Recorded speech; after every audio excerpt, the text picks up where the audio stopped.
पिछले साल 2022 की तरह इस साल 2023 में भी लोगों में बहुत ज़्यादा कन्फ्यूज़न है रक्षाबंधन त्यौहार को लेके कि रक्षाबंधन का त्यौहार किस दिन मनाना उचित होगा, क्योंकि इस साल भी सावन पूर्णिमा पर भद्रा का साया है। तो आज के वीडियो में आपकी सारी कन्फ्यूज़न दूर हो जाएगी। मैं एक एक चीज़, एक एक स्टेप आपको क्लियर करके बताऊंगी कि किस दिन मनाना और कैसे मनाना उचित होगा। तो वीडियो को बिना स्किप किए पूरी देखिएगा, तभी आपको सारी बात क्लियर हो पाएगी। नमस्कार दोस्तों, आप सभी लोगों का शक्ति कुंज चैनल पे बहुत बहुत स्वागत है। रक्षाबंधन का पर्व भाई और बहन के लिए एक पवित्र पर्व होता है। यह पर्व प्राचीन काल से ही चला आ रहा है। रक्षाबंधन जैसे पवित्र त्यौहार की बहुत सारी कथाएं पढ़ने और सुनने को आती हैं। उसमें से कुछ कथाएं जो है वो बहुत ही ज़्यादा प्रचलित हैं, जैसे यमराज और उनकी बहन यमुना की कथा, भगवान श्री कृष्ण और द्रौपदी की कथा, राजा बलि और माता लक्ष्मी की कथा। ये बहुत ही ज़्यादा प्रचलित कथाएं हैं। इन कथाओं के पढ़ने से ही पता चलता है कि रक्षाबंधन का पर्व कितना ज्यादा महत्वपूर्ण है। रक्षा सूत्र बांधने का कार्य अगर शुभ मुहूर्त में किया जाता है तो भाई और बहन दोनों के जीवन में सुख, समृद्धि और खुशहाली आती है।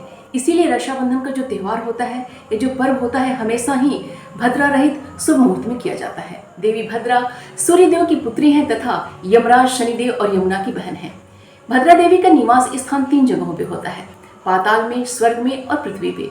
जब स्वर्ग में और पाताल में भद्रा देवी का निवास स्थान होता है तो पृथ्वी वासियों पर उसका असर नहीं होता है, लेकिन जब भद्रा का निवास स्थान पृथ्वी पे होता है तो उस भद्रा काल में कोई भी शुभ कार्य नहीं किया जाता है, जैसे विवाह संस्कार करना, गृह प्रवेश का कार्य करना, मुंडन संस्कार करना, रक्षाबंधन मनाना, कोई भी नया व्यवसाय या कोई भी नया कार्य आरंभ करना। ये कोई भी शुभ कार्य इस समय नहीं किए जाते हैं, क्योंकि बहुत सारी कथाएं पढ़ने और सुनने में आई हैं कि भद्रा काल में कोई भी अगर आप शुभ कार्य करते हैं तो उसका बहुत ही अनिष्ट कार्य परिणाम सामने आता है, अर्थात वो किसी भी तरीके से मंगलकारी और कल्याणकारी नहीं होता है।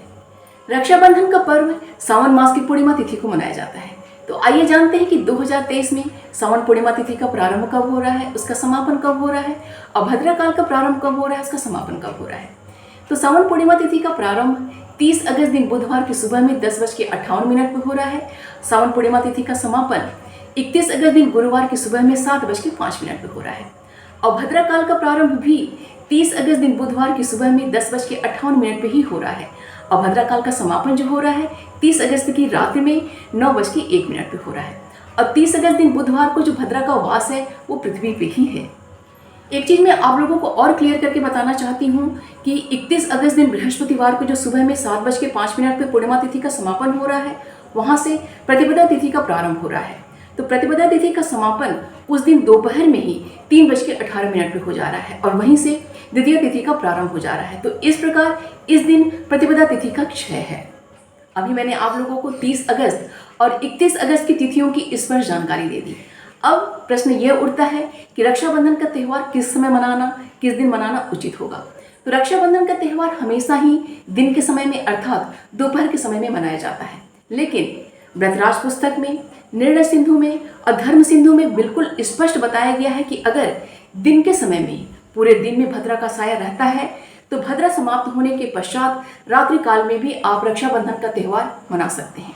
तो आप बिना संकोच के, बिना किसी कंफ्यूजन के, जब रात्रि में 9:01 पर भद्रा समाप्त हो रही है तो उसके बाद आप रक्षाबंधन का त्यौहार मना सकते हैं। लेकिन अगर किन्हीं कारणों से आप रात्रिकालीन में रक्षाबंधन का त्यौहार मनाना नहीं चाहते हैं तो फिर आप 31 अगस्त दिन बृहस्पतिवार की सुबह में 7:05 तक, जब पूर्णिमा जहाँ तक है उसमें भी आप मतलब प्रातः काल में आप रक्षाबंधन का त्यौहार मना सकते हैं।